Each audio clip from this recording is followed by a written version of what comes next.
વાત કરીએ વડોદરામાં સરકારી હોસ્પિટલમાં દવાઓની અછત છે। જમનાબાઈ હોસ્પિટલમાં દર 2 મહિને દવાઓની અછત સર્જાય છે।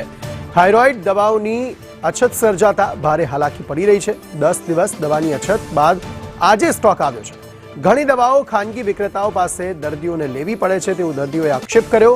દવાની અછત હોવાની હોસ્પિટલના ઇન્ચાર્જે પણ કબૂલાત કરી। તેમણે કહ્યું અન્ય રાજ્યોમાંથી દર્દીઓ આવતા આ માંગ વધી છે।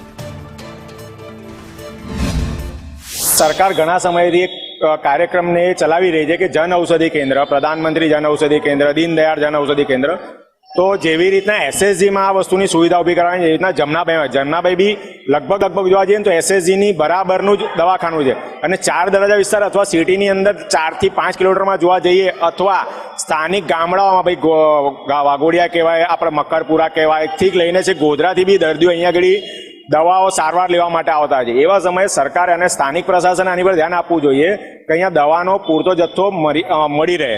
एम के दवा नथी, एम के डॉक्टर रिपोर्ट बतावे तो डॉक्टर के एम के दवा ज नथी, एम के रिपोर्ट नी थायरोइड नी दवा ज नथी। पछी मैं फारूकभाई मने कीधुं मैं बोली तो पछी ए मने अपाव्यो आ महीने। पण કેટલી દર મહિને એવું થાય છે? દર 3 મહિને કોઈક વાર મળી જાય, કોઈ વાર નથી મળતી। કેટલી વાર એવું બન્યું કે નહીં મળી? બે વાર। પહેલા કોઈ 6 મહિને પહેલા બી મત થયેલો વખત, અને બીજી વાર અમને થયું। પરમ દિવસ જ મેં ગઈ હજી। તો બીજી કોઈ દવાઓ પણ ના મળતી હોય એવું કે? ના, મેં થાયરોઇડ ની જ કરે, બીજી કોઈ નહીં લેતી। અત્રેની સંસ્થામાં દાહોદ, ગોધરા તથા ઘણા દૂર દૂરથી પણ દર્દીઓ દવા લેવા આવતા હોય છે, સ્પેશિયલ થાઇરોઇડની દવા। એ ઉપરથી આપણે સમજી શકીએ કે ભાઈ જે તે વિસ્તારમાં કે એટલા દૂર બી ત્યાં સરકારી હોસ્પિટલમાં કદાચ દવા નહીં હોય એટલે જમનાબાઈ સુધી એ લોકો દવા લેવા આવે છે અને અમે બધાને દવા પૂરી પાડીએ જ છે।